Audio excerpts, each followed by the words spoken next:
This is the limitless Keith Lee. This is Brody King. This is Angel Garza. Will Ospreay. Hornswoggle. Pentagon Jr. The Mexican Ray Phoenix. King Ricochet. Concrete Rose, Sunny Kiss. And I'm here to ask you to stop what you're doing, take just one moment, and bask in the glory of the Busted Wide Open. Busted wide open. Busted wide open. Busted wide open. Busted wide open. Boston Wide Open. Busted wide open. Thank you.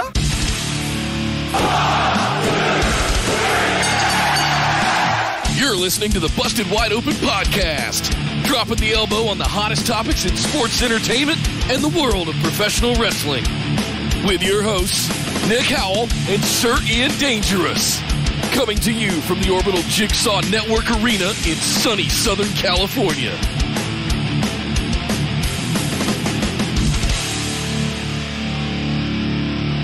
Welcome, everybody, to BWO Live, coming to you from across the Busted Wide Open universe of Twitch, YouTube, and Facebook. This is the BWO Mailbag, episode number 88. My name is Nick Howell. And I am Sir Ian Dangerous. And yes, we are here to do a mailbag episode.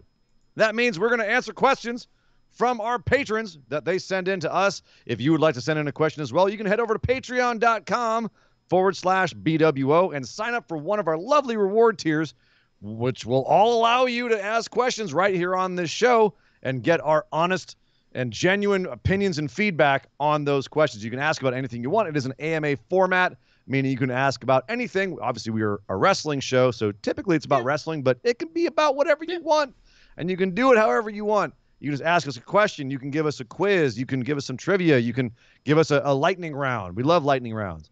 Whatever you want, and we'll answer it all right here on this very show every week, live right here on Facebook, Twitch, and YouTube. If you're watching this after the fact, of course, we do go live right after our regular Tuesday show. Well, give about 6:30 or so, 6:45 here Pacific time, 9:30, 9:45 Eastern. So come check us out if you're listening to this later or watching this later. But in the meantime, Nick, let's get down and dirty and let's answer some questions. Indeed. Could I do something a little? I've been wondering if we could spice up the the patron mailbag a little bit. So what kind of spice are we talking about? You son of a bitch. Martin Welch. We don't need this. We don't need this for this show. Okay. All right. Why do you... The small of my back like is messing with out. you. It's I still have them over here on my soundboard, and I can't bring myself to get rid of them because it's so much fun. I have so much fun with it. Every time it's like my heart palpitates. It's like a hand grasps my heart as soon as you start playing that music. I get short of breath. There's a sweat bead trickling down my butt crack right now because you've just activated all of my fear reactions. Thank you. Kicking things off this week, Mr. Martin Welch from the UK says, "Good day, gents. I hope all is well in your lives. Hope your loved ones are happy as happy can be." Thank you, Martin. Thank you, man. For the last year and a bit, I've been working on my own in a warehouse. I've been listening to the podcast straight away and loving it, but now I have help, which is amazing because I have just about coped at work. On the downside, listening to the podcast has only happened on the way to and from work, 20 minutes each way. My question this week, you have a chance to go out for drinks with one female and one male wrestler. Who do you choose? The people have to have jobs right now and be in wrestling.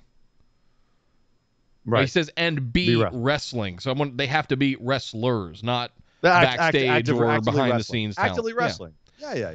If EO, okay, so there's another question after this. Who would you want to go out for drinks with? One male, one female. Female, Shotzi Blackheart. Male, Drew McIntyre. Male, Hangman Adam Page. Oh, Jesus, you want to die. He would just be mopey. He'd just be sitting there, you'd be like taking shots. He'd be like, yeah, life sucks. I don't know. I mean, things are kind of cool, I guess, but, I don't know. Everyone I love leaves me. I'm just going to go drink alone in the corner and stare at the wall. I'm going to take that back. Johnny Hungy. Johnny Hungy. Johnny Hungy. Oh, my fear God. with Johnny Hungy is that instead of being drunk, we end up in jail. I was gonna say that's the entire opposite reaction. I think I'd have more fun with John Silver. I mean, Shut you the get him fuck drunk up, and he would just Silver. take over the bar. He'd just be freaking up. So that one's never coming off the board, by the way. Rest in peace, Brody. Female. In an odd twist, I think I'd like to have drinks with Charlotte Flair, just to pick her brain. Huh? What was it like being the dad of the daughter of the Nature Boy? And even though we know that he was he was never there. I was kind of a. But you really think she wants to sit there and talk about her dad with you? Not necessarily. I mean, 4 hours over drinks? there's historical lineage there. Like, what are her goals? Like, what are her like? Don't you think she'd want to talk about, what she wants to do and the things that she was inspired by? And that would be part of it. But I mean, part of the conversation is, a lot of this we know from interviews that she's had already. She was a volleyball player. She was a 6-foot volleyball player and really damn good at it. So you're saying you've learned everything you need to know about her from her interviews, and if you're going to go out to drinks with her, you just pick her brain about her dad. You just want Shotzi to break the grinder out and her giant metal penis phallic thing and grind on it, and y'all, I don't know what you would do with Shotzi. We would do it together because we're both into that kind of thing. But you'd be over there blowing fire on the thing, heating it up, making it red, and then she'd hit it with the grinder. Got it. We'd be a great act. Yeah, totally. Yes. Totally. I'd go see that show. I would go see my own show. I don't know. I love history and lore and the business. And I guess I'm trying to think of like who working in the business right now. Why not the guy you called out last week? Why not Dustin Rhodes? Dustin Rhodes. Well, I'd already picked a guy. I'm trying to think of a female. Oh, female. Vicky Guerrero. Oh man. That's a good one too. She's wrestling next week, so she counts. Is she actually in a match? She's in a match. She's in a tag match next week. She's not gonna take a bump. She might. But she's technically wrestling. You can totally use Vicky Guerrero. Imagine the story she has, and supposedly she's the sweetest person in the world when she's not doing the "excuse me" thing. Yeah, I bet she's got some stories. Yeah. Her and Eddie and Chavo and Benoit. Mm-hmm. Or what about we're still doing females. Damn. I was gonna say Rey Mysterio. Lita. But, well, she's not working. Not working right now. Yeah. Beth Phoenix is still kind of working. Yeah. She's taking bumps in Royal Rumbles. That counts. I agree, but I don't know. I think Vicky would be your best bet. Honestly, she'd probably be my number 2 or 3. Well, that's like your opinion, man. It is my opinion, and I'm giving you my opinion, man. You had your pick already, and you picked Shotzi because. Okay, and you picked Charlotte, and then thought better about it because. No, you're just making me second guess. I'm sticking with Charlotte, damn it. Just to spite you. Okay. All right, good. It's going to be a miserable time for her. I hope Kyle Thread 100 bit said, I would be afraid of going drinking with Charlotte. She's gone full Karen when drunk before making it WWE, and I'm not underselling the Karen bit there. Yeah, all right, we've all had our Karen moments when we've been drunk. I haven't. I work in the industry. I don't go Karen when I'm drunk. I don't know that you get drunk. Lived it. Right? Well, that's true. I get drunk 10 times before you even got buzzed. That's true. I'm a lightweight, guys. Yeah. Good point. Martin follows up with, if Io and Zoe win the tag titles, could you see them as legit team to go up to the main shows? If not them, then who? Also, who would be called up to be in the Money in the Bank match for either the guys or ladies? Well, Shotzi is up. Well, she was supposed to be a main event. But she was not. I don't think she or Scarlett actually taped anything for main event, but they were called up. So they're both ones they're obviously looking at. So them showing up in Money in the Bank is not out of the realm of possibility. As Zoe and Io as a team, I would need to see a lot more of them. It's still an odd couple to me.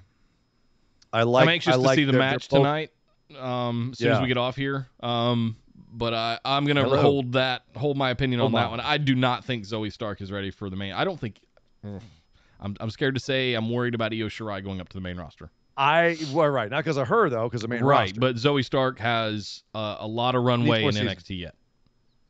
Zoe Stark feels like what Apollo Crews was in NXT. She's really good, extremely talented, needs more character work.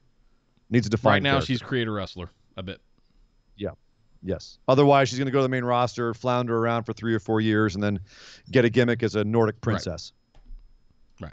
And have a gigantic, Viking warrior by her side. Ivar. Commander Ivar! No, put her with the War Machine. With Viking Raiders. You would want to see, you had Sarah Logan. Sarah Just Logan is saying. not Zoe Stark. That's true. That's very true. That being said, I got to see more Io and Zoe as a team. They need to gel more. That needs more seasoning before going to the main roster. I would not. And again, although hold on, I gotta say though, Nick, we're sitting here going like, oh yeah, that act that needs a little bit more seasoning before they go to the main roster, as if the main roster is going to keep it what it is now anyway. I think it's more that they need to have a better idea of what they bring to the table. That just comes with reps. So they can pitch stuff. You go up as a psycho freak show like Nikki Cross, you end up being a wannabe superhero, inspiration to the kids a couple of years later. You never know where you're going to end up because main roster is insane. Right. And what they want, what they were trying to put out for their product is very different than what NXT is trying to put out for its product. So if we're sitting here going like, I love how badass they are in NXT, well, that's not what main roster is Alexa selling. Bliss was a cheerleader. Fast forward 5 years, now look at her. She was a lot of things. That's true. She's been a lot of things in her career. But they had faith in Alexa Bliss. They were always like, whatever, we'll make her work. I'm talking about the people that they don't always have faith in. The Ruby Riots, the Sarah Logans, the to some extent the Asukas, who they've had to come around to a bit. The Kairi Sanes. There are the women that the ones that they don't necessarily quote get out of. That's why we say Io going to the main roster. I'm like, yeah, I don't know they're going to get her. No, I don't know they're going to get Zoe Stark. And if they're going to be a tag team going to the main roster, that tag team has to be working on all goddamn cylinders for it to work, or they're just going to split them up. Yep. Yep. Martin says, that's me for the day. Booby Est champ out. I wish you all peace, love, and fried chicken. Also, I'm suing Patrick for gimmick infringement for using my love, peace, and fried chicken. You're on notice, Patrick. Thank you, Martin. Next up, Sean Clark, the mop man himself, says, hello, gentlemen and phenomenal ones. I hope this message finds you doing well, healthy, and happy. If not, it's time for some changes. Life's too short to live stuck in a rut of unhappiness. Find the little things that bring you joy. Hold on to them and make them flourish into more. Life's never perfect, but it does get better. It can. Yes. You have to want Thank you, Mop Man. He says, do the draft to make the Raw and SmackDown shows better. 5 picks each of top guys and what a storyline will be. Ooh. I'm going to pick mine first that I've been saying for months now. Drew McIntyre to SmackDown to challenge Roman Reigns, Tribal Chief. All right, now is this... And this was a month or so ago before we've been swimming in Drew for the last... hold on. Okay, so you're SmackDown and you're drafting Drew, and I'm Raw and I got to draft back? Oh, that's interesting. I thought we were doing like 5 each. No, but I like that. Yeah. I'll be SmackDown. Okay, Okay, and apparently you're going first in the draft. Nice. I've been calling that shot for months now. I'm going to draft Roman Reigns to Raw. What are you going to do now?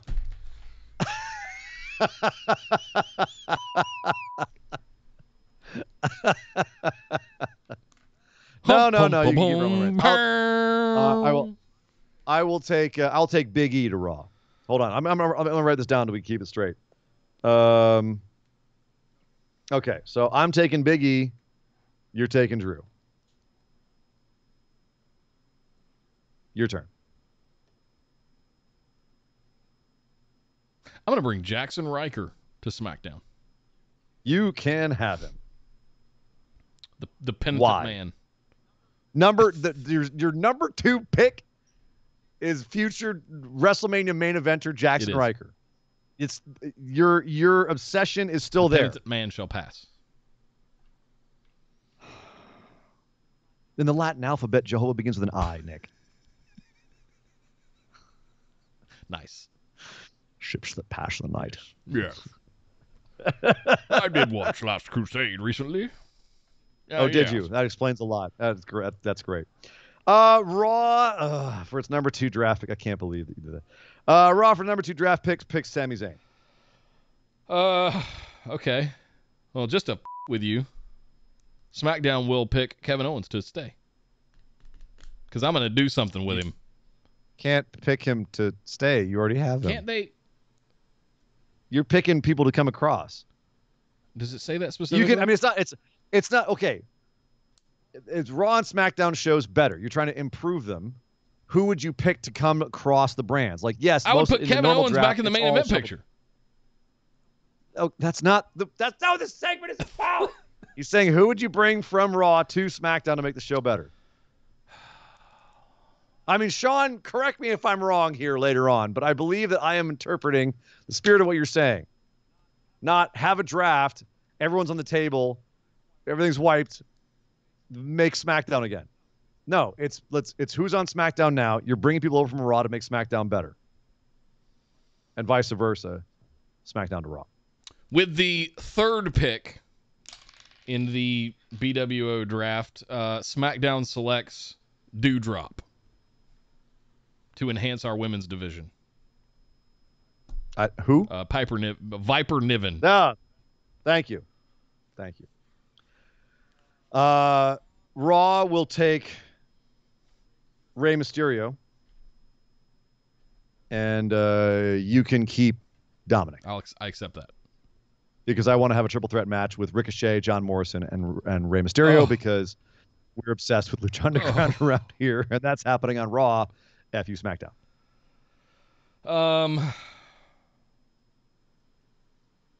With the 4th pick in the BWO draft, SmackDown selects War Machine. Oh, that's right. Yes, you can take a whole. Yeah, you can take the whole team. I will take Viking Raiders to SmackDown, please. Knock yourselves out. Usos are going to need somebody to feud with. With the 4th pick, Raw will take Cesaro. Okay. And your 5th pick, final pick. Oh. So I got Drew McIntyre, Jackson Riker, Piper Niven, War Machine. Yes. You need one more.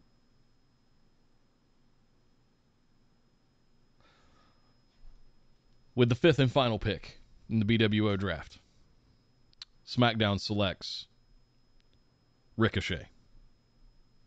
You son of a bitch. I almost don't want to take Ricochet because the people I want him having matches with are on Raw. I'm trying to make a roster that I would. We're want not him working to have against each with, other here. We're trying to. You just did. You just literally cut me off at the ball sack. No, he's been in catering and on main event for the last 90 days. For my final pick, I'm going to take Bianca Belair, and you can have fun with your 3 women on SmackDown. Have fun. Sasha Banks, Doudrop, Carmella, and Liv Morgan. Have fun, buddy. I take Bianca Belair, and I can go have a triple threat match. Her versus Charlotte versus Rhea Ripley. I'm 100% banking on Becky Lynch coming back and coming to SmackDown at this point. Cool. Well, she can have matches with Doudrop. Yeah, that'll be great. Those would actually be really good matches. That'd probably be really good matches. But that's it. That's your entire division. Nice. Carmella is there to back her up. Oh, so I missed this last part. We won't do the women today because WWE have cut so many. They really need to consolidate both shows to make the women more impactful, but that's not happening. Fine. We did it anyway, Mop Man. Because we're an inclusive show. So yeah, we did it anyway. There you go. All right. Much love, brothers. Thank you, Mr. Mop Man. Thank you, Mop Man. Appreciate it, dude. Next up, Brandon, the Mullet King Monroe, says, hey, great ones. Hope you are all doing well and are enjoying life and the journey we are all on and completing any goals and or aspirations. My man, I absolutely am. Trying. He says, Eddie Kingston or Samoa Joe?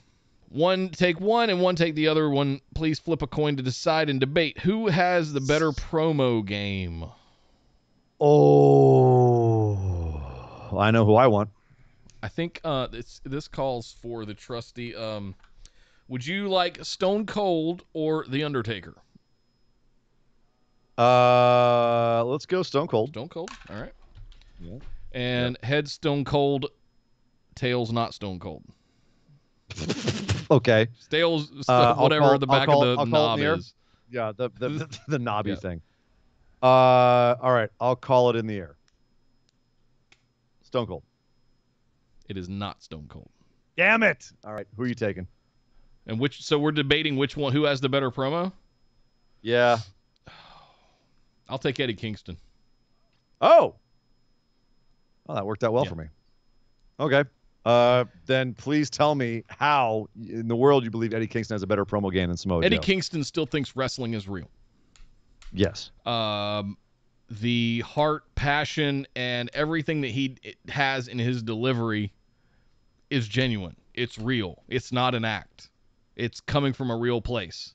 Not to mention the fact that he's a overtly passionate New Yorker that just scream, just oozes out of him. It's effortless. It's flawless. I feel like Joe still is a bit of an act. He's putting an act on a little bit. But I feel the natural, organic oozing of passion for the business coming out of Eddie Kingston. Are you done? Okay.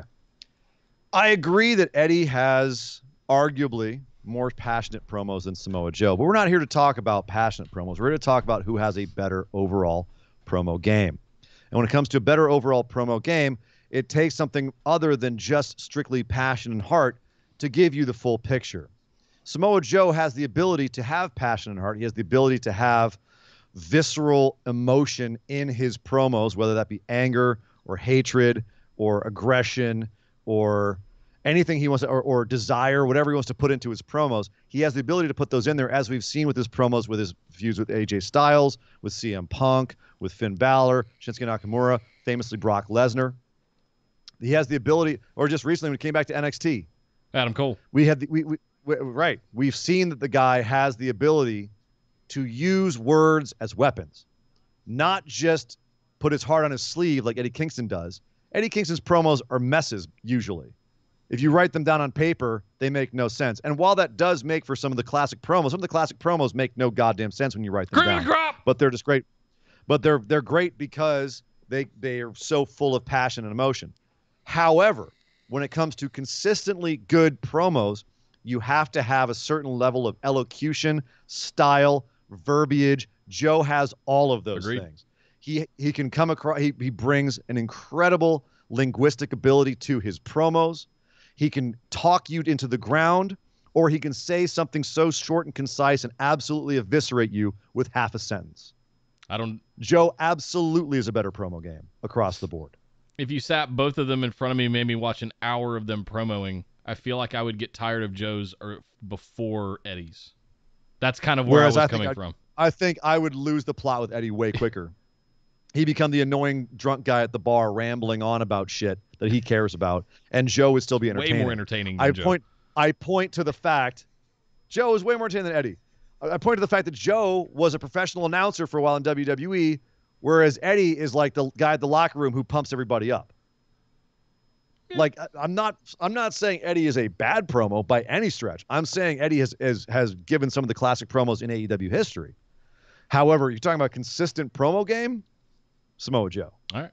Samoa Joe might be the best promo in wrestling across the board. I got an eye kind of stinted towards MJF. There's a few other great ones. There's a few other great promos. But Joe is definitely in that upper echelon. Yeah. Oh, I agree completely. There's only a handful that have, and I put Eddie and Joe both in this camp. There's only a handful, I mean less than 10, that I would consider great promos. Yeah. Good question, Brandon. I like stuff like that. Debate Club here on Debate on Club. BWO I'll tonight. throw down. I used to be in debate. Let's go. I was a jock. I was a dumb jock. Thank you, Brandon. Next up, Patrick Kennedy says, hello, Phenomenal Pod Fathers. That's right. Yo. What are you doing? You see, sometimes I like to get on and do a podcast. Oh, my. Where the hell did Esther that got come it for me for my birthday a couple years ago. That's hilarious and disturbing. He's holding up, for those of you who are listening to us on audio, He's holding up a somewhat decently photoshopped picture of him in a photograph of Marlon Brando with his bearded face over Marlon's face. And on the bottom it says The Podfather in the Godfather font. That's very disturbing. Yes, it's good stuff. And funny. That's very funny. Shut up, Naya. Nobody was talking to you. So disturbing. What did Patrick have to say? Says, hello, phenomenal Podfathers. My question this week stems from a question on the Mega Mailbag show. You guys were discussing PS2 games, and I was wondering if you guys played the old Rockstar game, Manhunt. I remember that game being awesome and disturbing. Hope you guys and all the phenomenal ones are doing well. I loved Manhunt. The shit out of Manhunt. That was before Grand Theft Auto really took off. Actually, I guess right around the time it took off, Manhunt was like a big deal. Grand Theft, no, I was thinking of Gran Turismo. GT2 was on PS2, and I played the shit out of that in Final Fantasy VII. What was the other one that I was playing a lot of? That was on. VII was PS1, was it not? You're right, it was PS1. Yeah. PS2. What was PS2? GT3 maybe? Gran Turismo 3?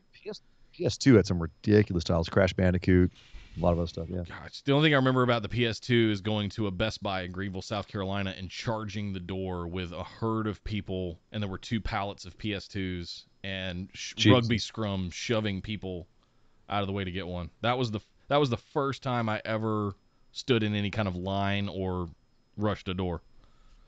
It's like 2001, whenever that was. It was like Soul Reaver was on that system too. No, we played it on Dreamcast, I think. I think it was Dreamcast. Sega Dreamcast, guys. Sega Dreamcast. Oof. Oof. Yeah, GTA 2 and 3 were PS2. That's right. Yeah, Manhunt was fantastic. If there was ever a game to go back and revisit. And it was one of those titles too that was like remake. Really it was gory, it was dark, it was effed up. The storyline behind it was all weird and dark. Okay, so PS2 was like Tony Hawk's Pro Skater 3, Grand Theft Auto 3, Resident Evil 4. Resident Evil 4, that's what I was trying to think of. Metal Gear Solid 2. Oh, that was such a good game. Vice City, Gran Turismo 3, which I played till my fingers bled. Let's see. Devil May Cry. Devil May Cry was that system. Yeah. God of War debuted on that system. Burnout 3 Takedown. I never played that one. Oh my God, it was good. SSX. What was the Twisted Metal? I think was on that one too. Twisted Metal was a lot of fun. I mean, before there was Rocket League, kids, there was Twisted Metal. Damn, we were already on Final Fantasy X by that point. Yep. Good Lord. I'm just running down the line here. Yeah, Ratchet and Clank, Twisted Metal Black. Yeah. Oh God, that game. Oh God, we went through so many cases of beer on that game. Shadow of the Colossus. Jack and Daxter. Time Splitters 2. Yeah, God, what a system. Good Lord. Splinter Cell. And that was right around the time the first Xbox released too. Silent Hill 2. Arguably the best Silent Hill game. I don't know if I'd even Tekken 5. Arguably. Silent Hill 2 was amazing. Anyway. Yeah. Wow, what a system. But yeah, Patrick, Manhunt, good game. Good game. Damn good. Thank you very much, man. Next up, Ed Kirkland says, "What's up, guys? Hope all is well. My wife and I took that road trip. We've got to do the trip one more time to complete our move. I'll wave when I'm in Raleigh this time." All right, man. My question is actually from my wife, Sala, this week because... Def Jam. What's that? Nice. Sorry, Sheppy just said Def Jam and Vendetta in the comments, and I'm like, yeah, Def Jam. Oh, I remember that. What was that game? It was a fighting game. It was the rapper fighting game. You had all the rappers in it. Damn. You play as like Busta Rhymes. What was the snowboarding game? SS something. SSX. God damn, we played the Great shit game. Out of that game. Yeah. What? Even Tricky. Tricky was a great one. SSX Tricky.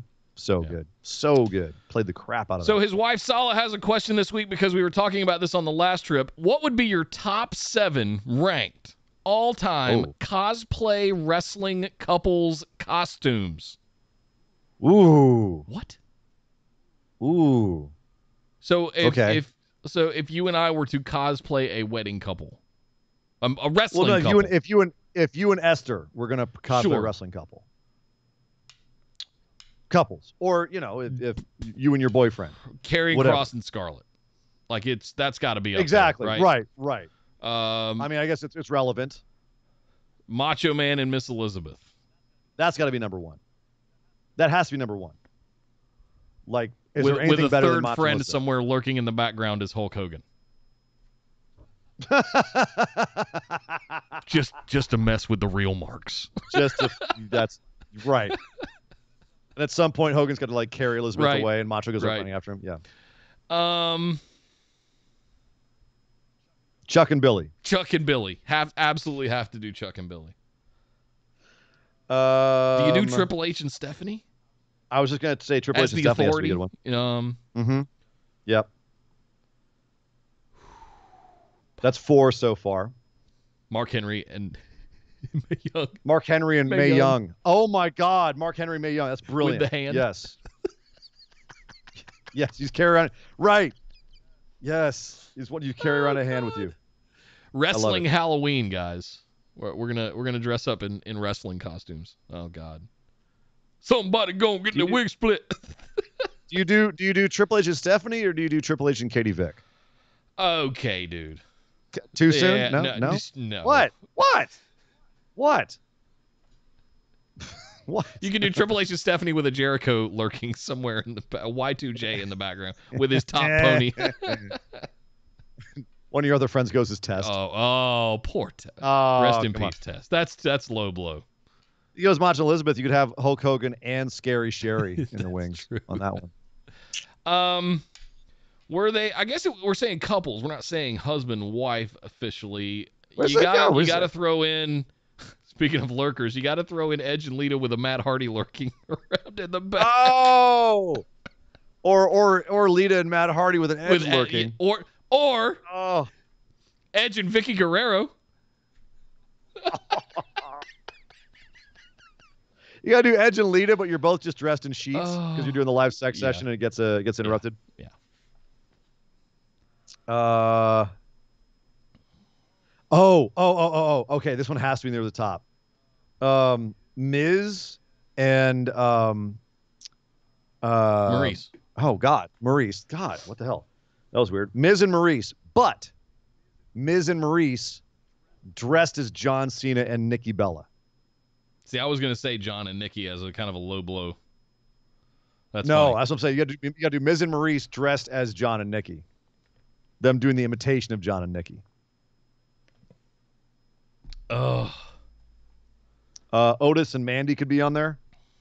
With it, with Lana and Lashley. Lana. Oh no! Too soon. Oh, way too soon. That's more than enough. We got Macho Elizabeth, Triple H and Stephanie, Miz and Maurice dressed as John Cena and Nikki Bella, Mark Henry and Mae Young, which that's got to be up near Yeah. the top. Chuck and Billy, which Karrion Kross and Scarlett, Otis and Mandy, and Lana and Lashley. There you go. Is that That's 7? about in order too. That's about in order. That's pretty 1, well 2. in order as well. That's 8. That's 8, and that's about in order. So there's a 7 plus 1 for maybe, you, Ed. Maybe drop Miz and Maurice down a couple, but yeah, that's about it. There you go. Trying to think if there's any other standout ones. Oh, you could do comatose Linda McMahon and Vince McMahon. Who wheel was around- when wheel around a Kane chair. unmasked? Was it Stephanie that he was chasing around? I think it was Lita. It was Lita. It was Lita. Yeah, it was Lita. Crazy Eyes Kane. Yeah. Yeah. Voice is going on me. Uh-oh. I've been yelling a lot tonight. I swear to God, Mark Henry and Mae Young. It would take some doing to pull it off, but my God, that'd be brilliant. Oh man, Al Snow in the head. Al Snow and head. Yep. Yeah. Yep. Have your partner dress in all black except for like the head, and just put like just a white hood on the head, so it looks like one of those little the styrofoam wig things that he used to use. Could you pull off Big Vince stance. McMahon and Trish? That's That would just deep. be gross. That'd just be gross. Yeah. That's I mean, gross would be Tori Wilson. and Vince. But I mean, Trish, they allegedly actually had some semblance of a relationship. I don't even want to.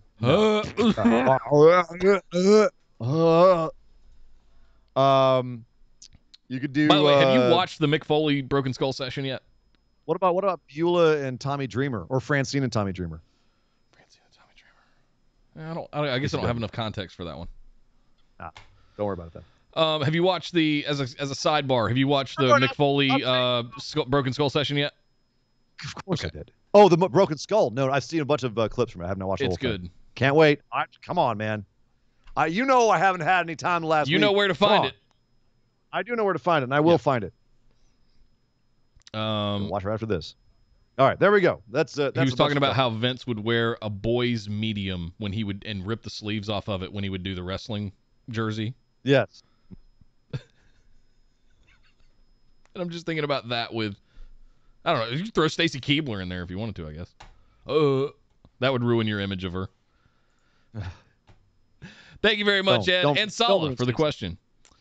Let's see. Oh, and he says, if you had to go to a wrestling Comic-Con type event with your lady dressed as a wrestling couple duo, who would you pick for you and your lady?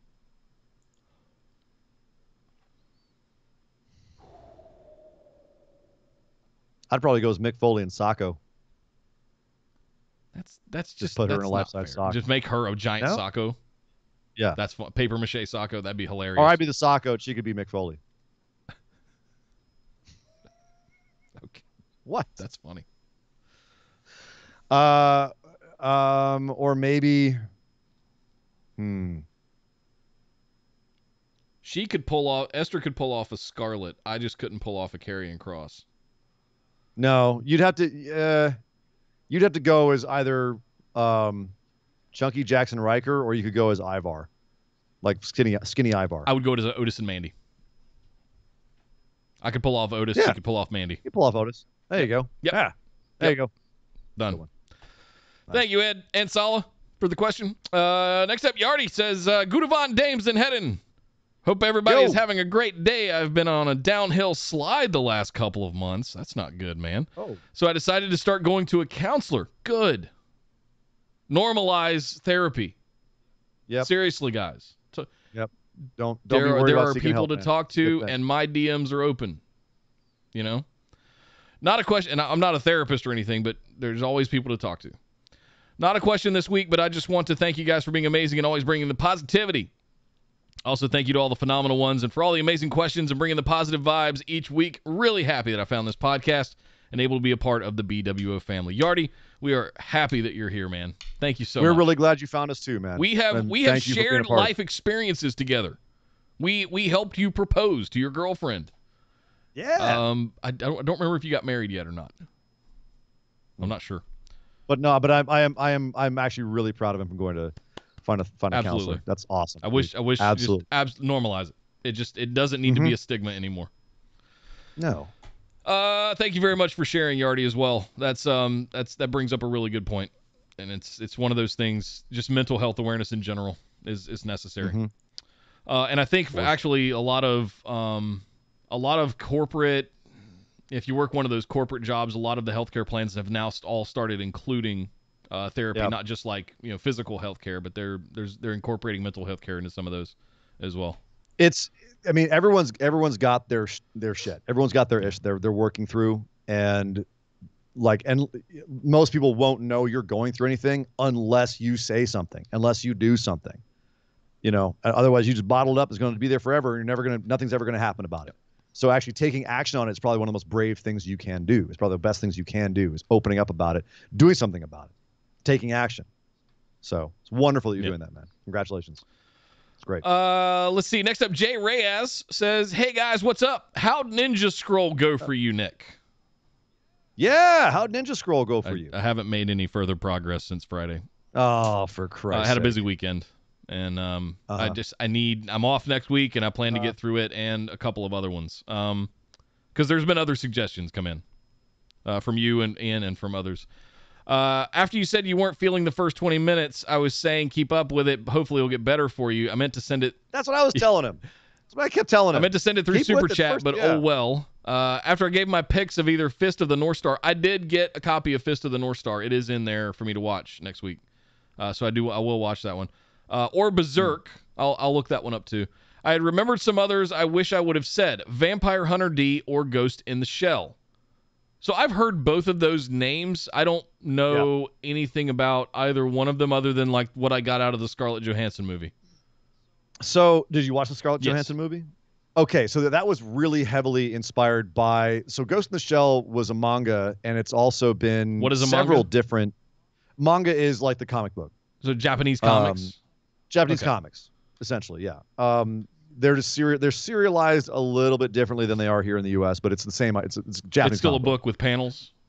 Okay. Correct. It's just they basically started off as a comic book. They made it into an animated movie, but Ghost in the Shell's been made into like several long-running series and a couple of movies. There's a bunch of them, but there's like the famous Ghost in the Shell movie, which was like the big production one, and ironically, it's the one that's the least like the actual manga. It's much more like slow and meditative, and it's about like what is a soul, what, you know, at what point do you stop being human? The more you make yourself into a machine. If you put a human's mind into a machine, is it a human or a machine? So that movie's all about that. It's a really interesting movie, but ultimately a lot of people from the storyline perspective found it a little bit unsatisfying, so it didn't get into a lot of the stuff that the manga did. It feels very abbreviated, but but the animation is freaking amazing. And that's the one they based the Scarlett Johansson movie on a lot.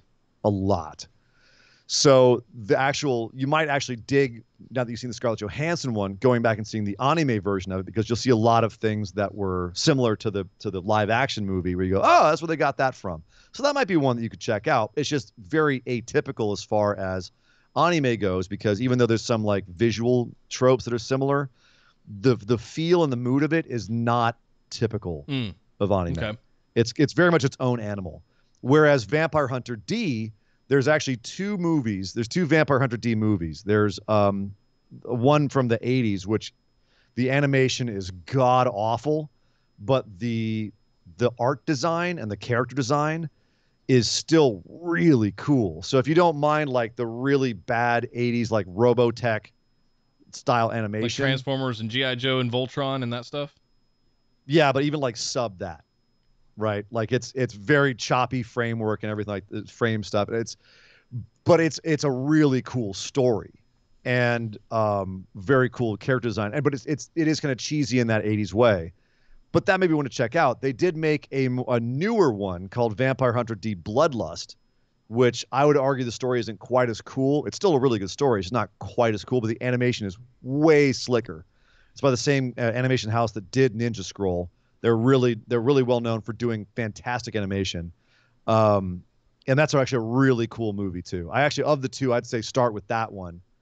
And then you can go back and watch the original one if you dig the world and the character and that kind of thing. But I think you'll dig the second one more because it's a little bit more slick. It's a little bit more I'll check visceral. them both out. I'll put them both in the queue. Yeah, they're definitely good suggestions on his part. I am revisiting, by the way, for those that are into animated series and stuff like that, not specifically Japanese anime, Warner Brothers recently did a remaster of all of the 90s animated series, DC animated series. So Yeah. Batman, the animated series, Batman, Superman, Flash, Green Lanterns, Nice. all of them. Oh, that Batman animated series was so That was one of the pivotal animated series of my formative years. high watermark for Yeah. animation in Yeah. general, and just And that the music changed and the everything. voicing and just everything about that. Yep, so quality. Just released them on Blu-ray as well. So Blu-ray quality versions, remasters of all of those DC animated series from the 90s. Fantastic stuff. And you know, the other thing I loved about Batman the animated series, we're going on a bit of a tangent here, but screw it. I loved the kind of retro futurism of it, where it made 1940s Gotham, but it was modern, right? Like there were cell phone analogs. There was Batman was using modern technology, but people were still driving like Fords around, you know, and everything looked like it was Art Deco. You know, it was very cool how they kind of melded the old kind of Bob Kane feel with a much more modern take. So very cool art direction there. Anyway, What else did you have to say to us today? What else was on here? Anyway, this is for Jay Reyes. Anyway, on to my question. Yeah. In light of recent events with that Kadisha lady that was the writer that was in business she knew nothing about, and some say she never should have been in, I understand they can let people be firemen, cops, lawyers, doctors, serve in the military, or be a top chef without proper training. They can't let them without proper training. Yeah. Do you think that a writer should be required to know and understand the product in which they are writing for? Let me stop there. Do you think that there should be a requirement in wrestling to understand the product that you're writing for? If we're going to equate it to what goes on in Hollywood, it's kind of the Wild West in writing in Hollywood. Well, and I'm going to say that no, I don't believe that you arbitrarily have to know about wrestling to write for wrestling. And that's because the way that WWE is doing it, they're writing bits, they're writing parts of it. They're not booking the whole thing. They're there to write speeches. And you can have someone, I know that, at one point Patrice O'Neal was saying, I wrote for WWE to make money because I was doing Comedy Central specials and still living in a shitty apartment in Brooklyn. Yeah. If you're a writer and you can go in there and write some good dialogue or a funny line or whatever, or punch up a speech, then that's useful. That's a useful talent. You don't need to, be able to quote Dusty Rhodes to be able to do that. That being said, that's just answering his question like in black and white terms. Do they have to know about the product to write for wrestling? No. Should there be someone in the damn writer's room who knows about wrestling? Yes.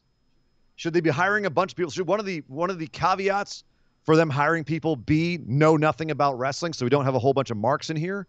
No. You should absolutely have people in there who have a passion for the business, who know about the business, who have favorite memories.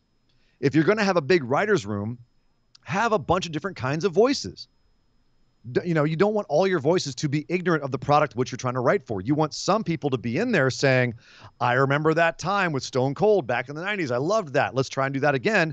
And you can have a few other people being like, I don't know what that is. What made it good? Sell it to me. Tell me what about it made it good. And me, from me not knowing, I can tell you what about that is interesting to someone who doesn't know what the product is. What about that can we glean from it? And you can actually have a writer's room that, from a creative standpoint, could produce something that's going to be unique and new and not based on something previously and not completely ignorant as well.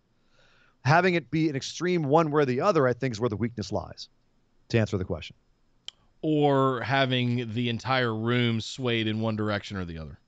I think the healthy balance there is that people that can create, interesting narratives regardless of the business, and have people in there that know the business that can shoehorn tropes and gimmicks into those narratives. That it's important to have both. Right. Because like you said, there's a particular kind of audience that you're serving there. And you can't just have all one or all the other, like you said. Exactly. So yeah, the table can't be all filled on one side or it's going to tip over. Where I was going earlier was the way it works in Hollywood is it's kind of the Wild West. There's literary agents, there's writers have agents, but for the most part, anybody with a laptop and a copy of Final Draft can sit down and write a script. Yeah, I think be a screenwriter. And call themselves a screenwriter, and they can go shop around their scripts to, production companies, distribution houses, whatever, and try to get their project funded. And they can go talk to agents and managers and try to get talent attached to the script that would then go and get financing for it. So there's not really a right or wrong way to do it. You don't really have to know what like. I could sit down right now and write a script in a week and go shop it in Hollywood if I wanted to. So could Ian. So could any of you guys. Sure.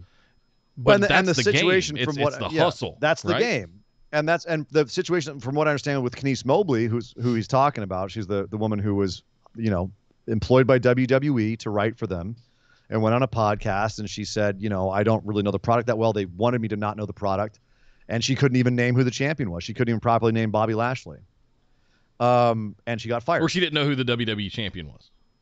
Right. Right. Well, she kind of like bumbled his name, but the bottom line is that she was outside of that, from what I understand, she was a comedy writer.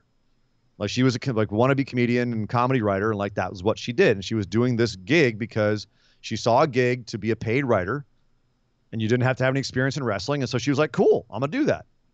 And there's nothing wrong with her doing that and saying, oh, look, a paid gig. Yeah. Right? Nothing wrong with that. Anyone who's bashing on her, I think, has got the wrong idea entirely. This is on WWE, not properly preparing its writers. And also, that being said, if I'm a writer, if I get hired for a gig, let's say I'm hired as a mechanic.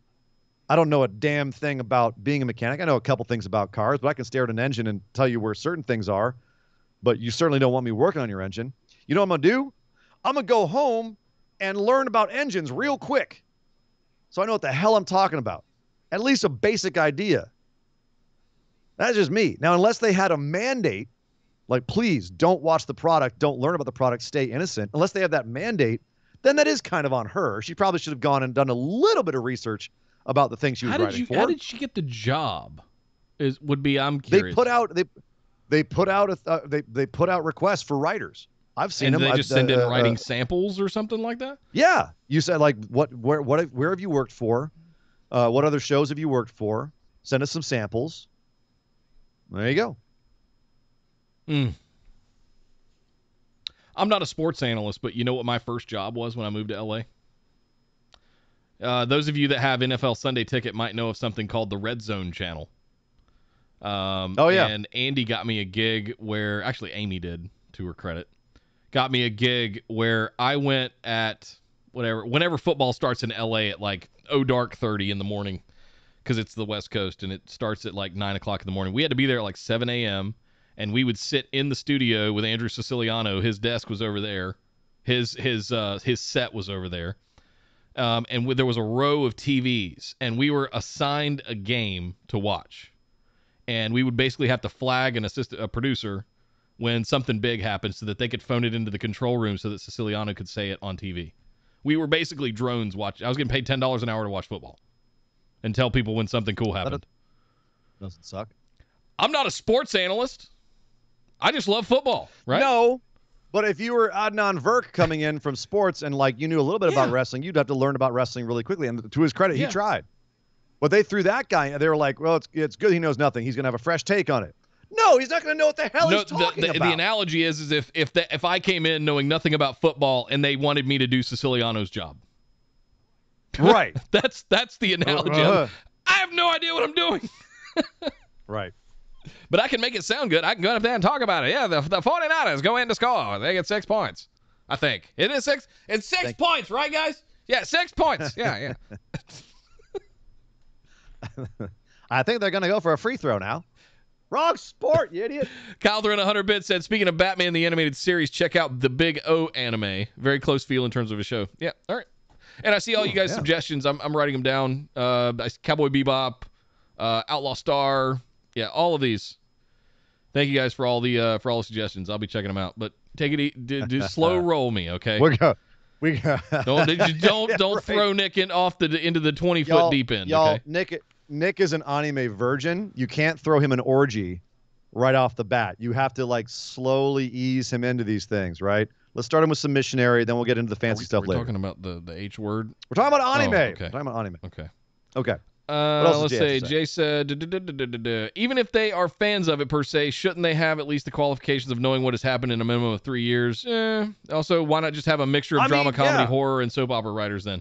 Exactly. I feel they do. I feel like they take from all over. They say they just want TV writers, and sometimes they want comedy, sometimes they want other, but people who have TV writing experience. So there's TV, something called semi-scripted, right? And semi-scripted reality and things like that we have in the TV business. Andy does a lot of that, and so it's more of scripted out points, bullet points, and we talk about promos and things like that. Like, here's your points, hit all these points, but however style you would normally kind of do it. And I think a lot of wrestling is probably semi-scripted. From what we've found, it depends on the superstar. Some guys are allowed to go out there and say what they want, but they still have to confer with the writers that are writing for them, and they get assigned writers. And there are some people that are like wide open for anything. Like I was reading a thing about Baron Corbin this week. apparently he's one of the easiest guys to work with because he'll just do whatever you want him to do, and he's very soft-spoken and like easygoing about it. He's like, okay, well, just tell me what to do, and I'll do it. That paycheck's nice. So yeah, yep. Keep paying me. I don't give a crap. The direct deposit, the direct deposit keeps clearing. So, yeah. Right. The check clears. I'll say whatever the hell you want. Thank you very much, Jay. Jay threw in a $2 over in the super chat on YouTube. Thank you very much, man. It says, hey guys, I'm late, busy with work. Wait, just in time. We were just doing your question, Jay. I hope you caught all of that. Good question. Thank you, sir. Next up, good Brad Shepard. Oh, Shippy. Says, good evening, Shippy, phenomenal ones. After watching Ricochet and John Morrison wrestle each other last night on Raw, by God, what a slingshot crossbody. I was just wondering if there were any other wrestlers you would like to see reunite feuds from previous promotions. For instance, now that Joe is back in NXT, I would love to see Joe, if he gets cleared, and Finn mixing it up again. Those would be some wonderful, brutal matches. Oh, by the way, can we give some love to the graphics team at AEW? There were little notes on the name cards when wrestlers come out. The little notes on the cards. Those are fun. What was Hangman's this week? Hangman's was something ridiculous. It was something. It's always something fun. That was they're worth looking at. They're not like the cards for WWE where it's like 3-time WWE champion. Married to Becky Lynch, for Seth Rollins. Nickname the Viper. No kidding. Michael Cole has said it 3 times in the time the graphics up. Really, is it nickname the Viper? You don't say. What feuds would you like to see reunited? Reignite old feuds. Huh. Finn Balor and Ryusuke Taguchi. Are we just saying any company? Like they can go to whatever company? From previous promotions, yeah. Reunite feuds from previous promotions. Do they have to be working now? I mean, they'd have to be cleared to wrestle. Obviously. Well, there goes Joe. Well, I guess technically he's still in the concussion protocol, I think. Shinsuke Nakamura, Sami Zayn. From where? New Japan? From NXT. Oh, okay. Taking it back there. Okay. I still sometimes I still can't get my head around the fact that NXT is its own thing. Right. I consider it part of WWE. Right, wrong, or indifferent. I'm trying to keep it within companies that they're already in right now. Right? Because like Ricochet and Morrison are within the same company, and they finally got them back together in a match. So I'm just thinking of like other people that would be in the same company that I'm like, ooh, run that back. Rhea gets done with Charlotte, bring Toni Storm up, and give Rhea an opponent she's familiar with to really try to cement her, because whatever they're doing right now is not working. That's not a bad call. That's not a bad call. Give her somebody that she has some chemistry with, somebody that's in her age group, somebody that has a working style that she's comfortable with. Yeah. I'm not mad at that at all. For Rhea. That's what she needs. Charlotte's not it. Charlotte's going to keep chumping her, and it's just not going to be a good look for Rhea. Is it cheating, even though I just said they have to be in the same company, even though because we've seen the forbidden door open a little bit with AEW, would it be cheating to say Jeff Cobb and Penta El Zero M? Oh, Batanza and Pentagon Dark. Mm-hmm. Or I guess, was he Junior then or Dark? I don't remember. Both. Both. I don't know of any wrestler that's had more names. Right. Well. No, I'll allow it. Yeah, just because that would be awesome. If we're on the Lucha Underground kick, why not? Phoenix and Ricochet. Okada, Kenny is easy one. That's a gimme. It's a given. That's a given. Even Jay White and Kenny I'd be down to see again. Now that Jay's gotten so much better. For talking New Japan crossovers. Let's see.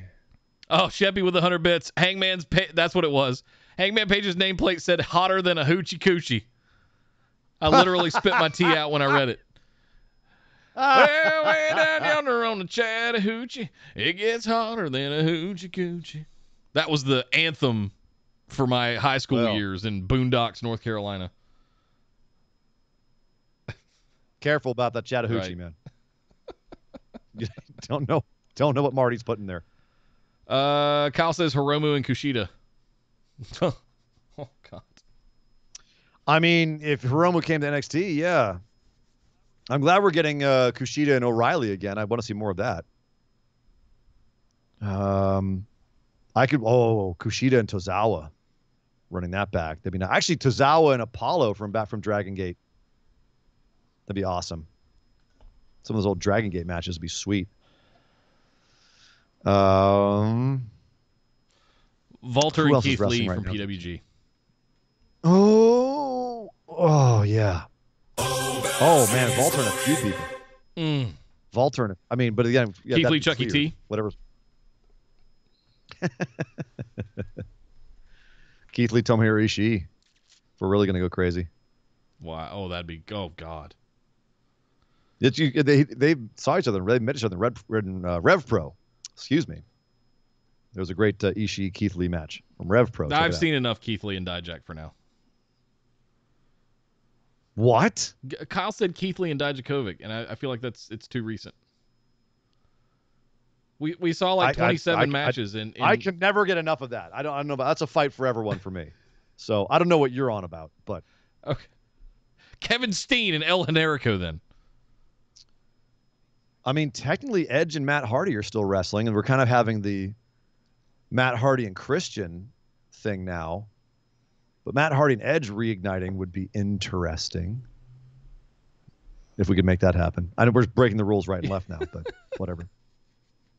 What if they all got in some kind of weird relationship twist where Rebby, Lita, and Beth Phoenix all got pissed off, and you had Edge and Matt Hardy? Well, no, because if Rebby and Lita and Rebby would Beth just Phoenix eat them alive.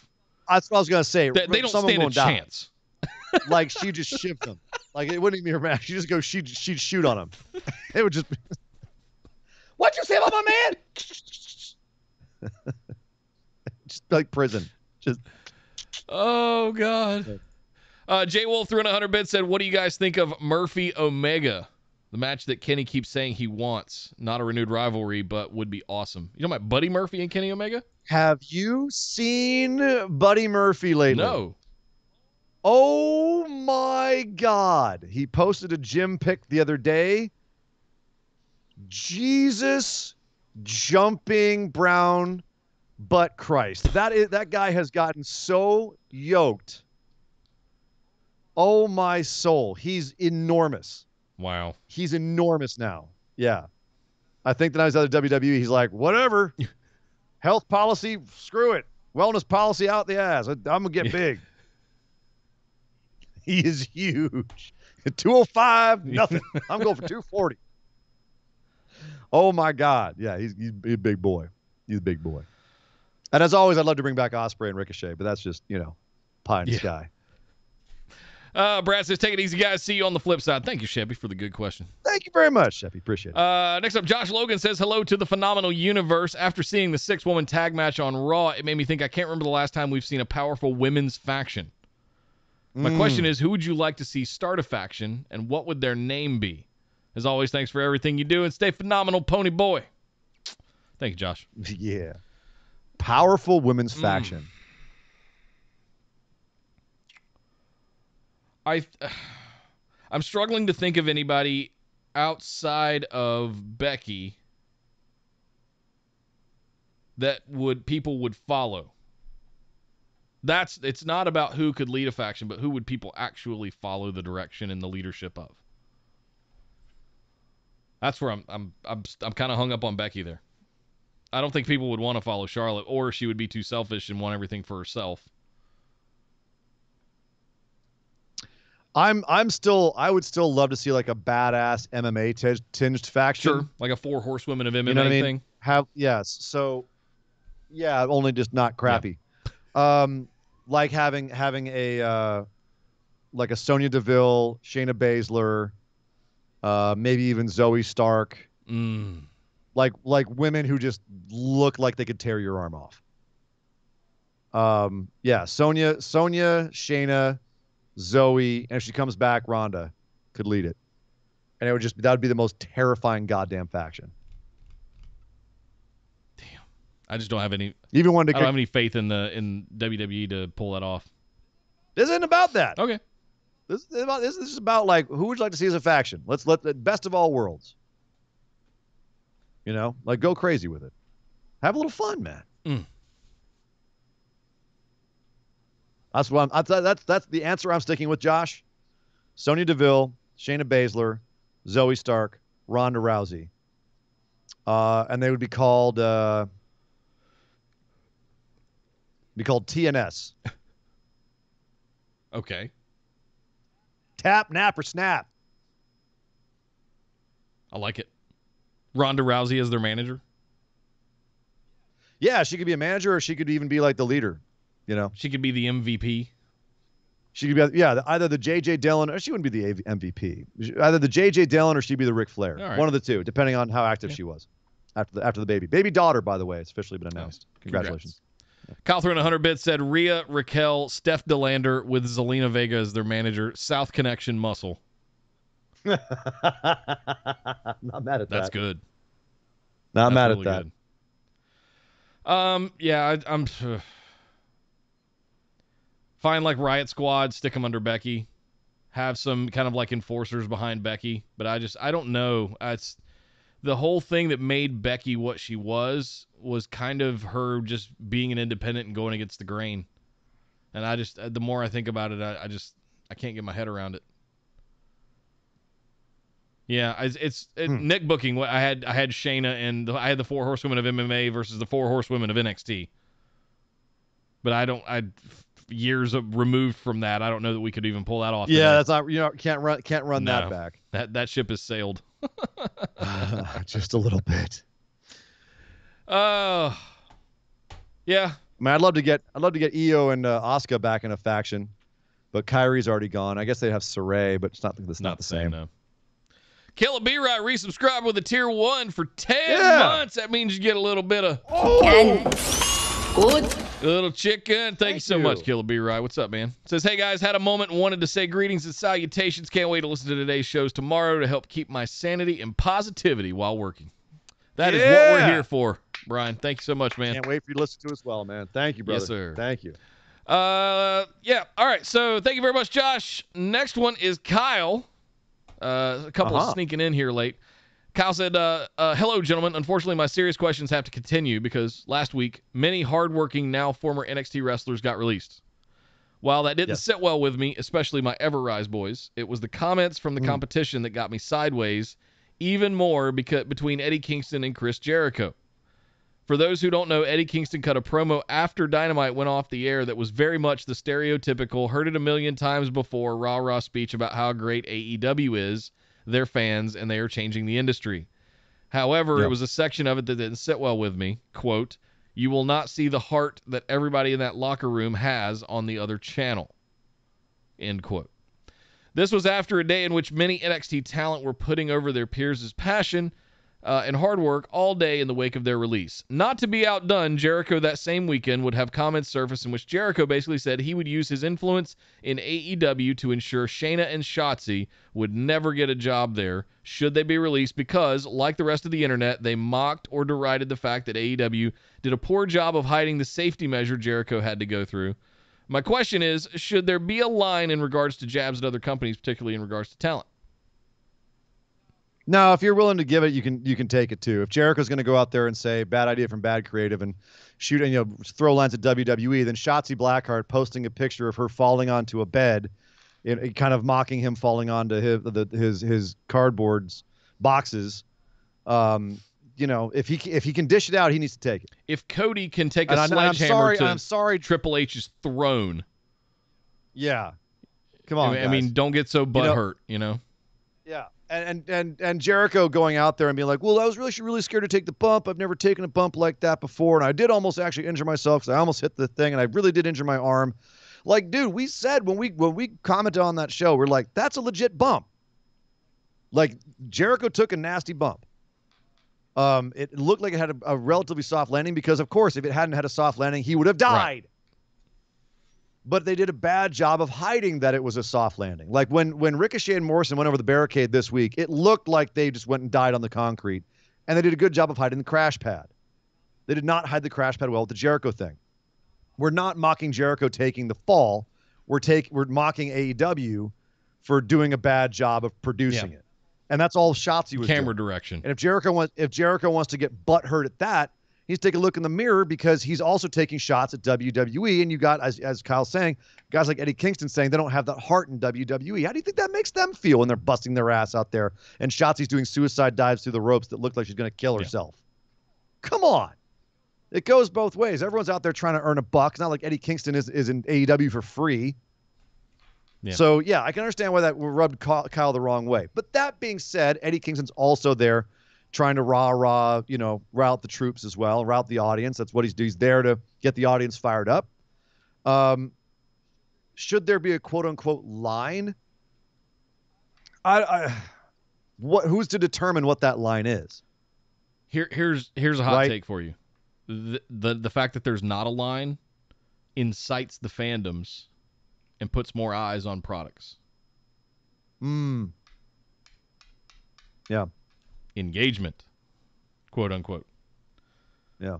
Because then you're going to get all the, ooh, did you see what he said? Ooh. Now, what you have to do, we're talking about it right now. What you have to do as a fan is not react to that in a way. And I know it's hard not to, but it's don't feed into it because they're trolling you to get eyes on the product.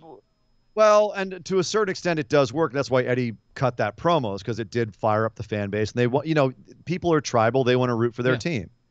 If I go to AEW and they cut a line on WWE, I'll probably cheer and laugh and hoot and holler and yell along with them. And if I go to NXT and they do some line about their competition, I'll probably laugh and hoot and holler as well. Like, whatever. I'm gonna a game. Let me just enjoy it. I'm gonna have a good time. It's taking it too seriously, I think, when it is where that proverbial line is. And so if we look at Jericho being like, yeah, well, if Shotzi comes over here, she ain't going to get a job. It's like, dude, don't take it so goddamn seriously. Right. She's cutting a gag on you the way you cut gags on WWE multiple times. Don't take it so damn seriously. And Shotzi would be a boon to the women's, I'm going to do air quotes and say women's division of AEW. Shotzi, it's gotten a lot better. Shotzi would be a boon to any women's division that she's in. And I think with Eddie saying his lines as well, like he was doing it to get a rise out of the crowd.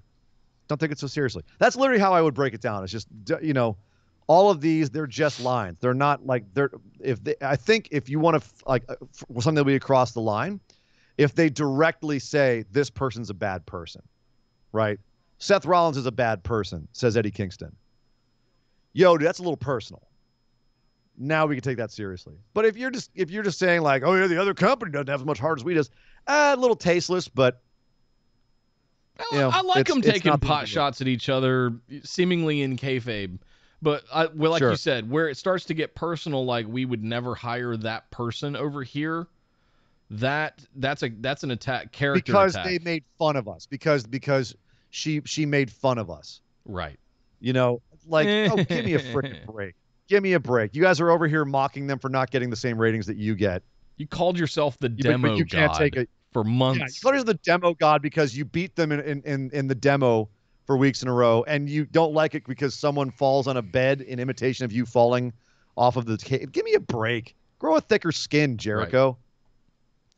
The second part of Kyle's thing here says, I know you guys grew up in the Attitude Era as wrestling fans where this was more common and there were fewer lines to cross. However, in an era unlike the Monday Night Wars, where everyone basically watches multiple promotions because of fan overlap, I feel that the jabs, particularly those questioning or threatening other promotions' talent, does nothing but detract from the product as someone who became a fan post-Attitude Era. It doesn't add to it. I'll agree with you on that. I don't think it necessarily detracts, but it doesn't add anything, really. It's there. I just don't really spend a lot of time on Twitter. It's what it is. It's a radish in a salad. It adds some more crunch. That's about it.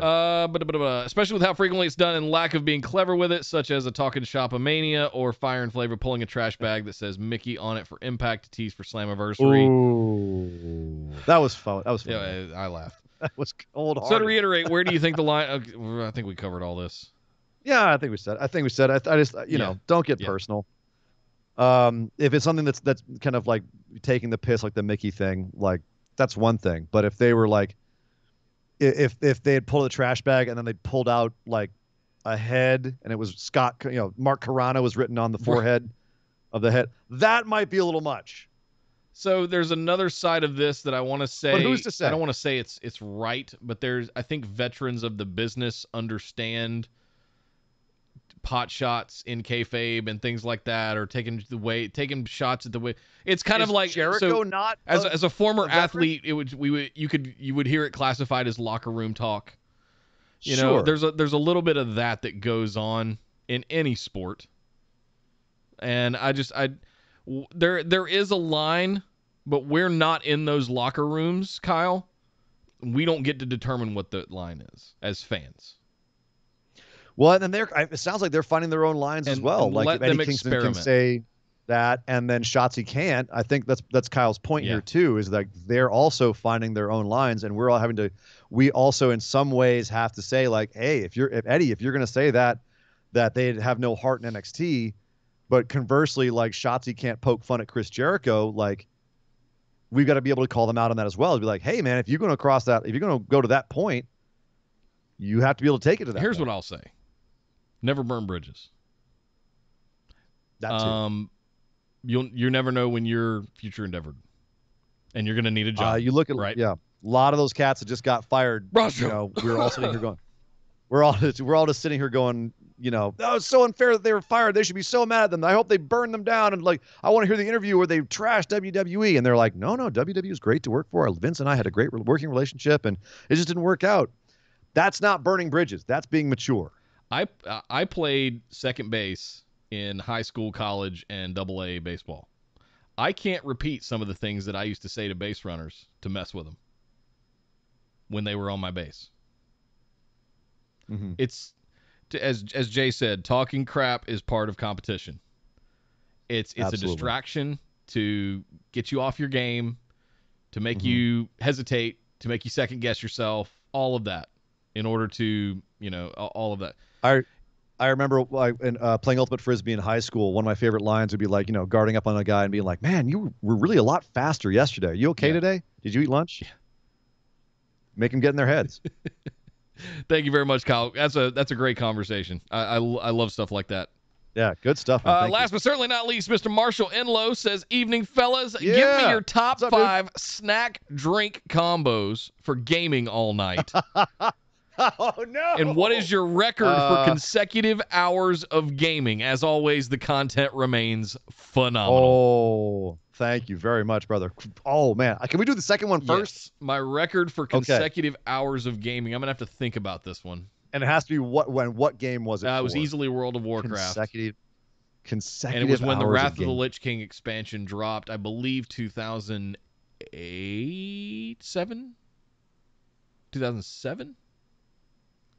And I think when it launched, I leveled all the way to level 80 in one sitting.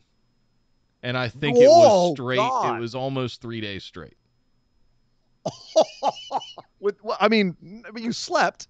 Maybe an hour nap No. here and there. No, I'm not kidding. Okay, you got me beat by a long shot then. When new Warcraft expansions come out, I don't do this anymore because I'm just too old. No, I'm of just too course. old for this shit. You can't sit in a chair that Well, long. I do every day, so I can't also sit in a chair for 10 more hours, right?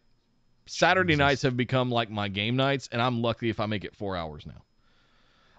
But no, it was those were good times. I can remember times back around turn of the millennium, like Y2K times, where I would play Unreal Tournament for 10 to 12 hours, just like it was nothing. And my go-to food combo, I love crackers. You guys want it? Oh no, he's got him right there. That's how much he loves them. I keep boxes of like the mixed Lance crackers, Oh, those are like the toast like cheese the and Captain's wafers, and like this is Yeah, I'm a crackers the- man. So weird pseudo cheese product in the middle. yeah, so that's mine. Lord, huh? Big sleeves of Ritz crackers. Oh Yeah, man, that's my go-to. You and I are very different gamers. This is a tough question for me. So, in terms of like the longest I've spent straight gaming, like, I don't do the whole like 1 hour sleep thing. Like, I'll get like 4 hours of sleep at least if I'm obsessed with a game, right? And then, like you said, back in the day, I haven't done this in decades. It was a different time. You know, It was different. I had just moved to LA. I didn't have shit to do. I've definitely spent a couple days playing Skyrim, Right. but I got a full night's sleep and got some other stuff done in the meantime as well. So I don't know if I could say consecutively. I'll say conservatively 12 hours straight, 12 to 15 hours straight in one sitting. Like might be my record. Not 3 days. Could have been Diablo 2. Could have been Skyrim. Could have been Bloodborne when it first came out. That was just woof. Or Dark Souls 3. But snacks, I'm not a snacker. I don't really snack while gaming. I'll have like a meal. I'll have like, a full meal while I'm eating, while I'm playing. But I don't snack. I don't have like little nibbles. I'm not really a snacker anyway. So I don't snack while gaming. So I'm kind of a downer for this question. My weird one is cold hot dogs. That's a really weird I love one. cold hot dogs. That's disgusting. Yeah. Well, I get the Nathan's and Hebrew National. That's literally what nice beef ones. That's what I give to Dog Ziggler as a dog treat, man. Like if cold hot for dogs? lunch today, I had a full day of calls today. You know what I had for lunch? 2 cold hot dogs. That is to me what me eating tuna fish on raisin muffins is to you. Where like my skin crawls. Cold hot dogs. Ugh. I'm trying to think if there's anything else that I do. I do have a snack. I do have a snack. Carrots and onion dip, and like chicken with there's this garlic sauce. Have you ever had? It's called souk. They actually have it at Trader Joe's now. They have it at Whole Foods. They've got it at a couple different places. Like a hummus thing, or what is souk? It's a Lebanese garlic. Like, have you ever been to Zankou Chicken? Yeah. Okay, you know the garlic sauce, like a congealed garlic sauce that comes with it. It looks like it's like the consistency of mayonnaise, like a little bit slightly more tzatziki kind of thing, tacky mayonnaise without the dill. It's a little bit thicker than tzatziki. Okay. Like I said, like a mayonnaise, like a bit of a thicker mayonnaise. But it's just garlic, oil, lemon, and salt. That's all it is. But it's that consistency. You can get it now all over the place. I eat that shit like it's going out of fashion. You just take a little bit of cold chicken and dip it in there, and it's the greatest thing Jay ever. wants to know how you spell that. Souk. S-O-U-K. S-O-U-K.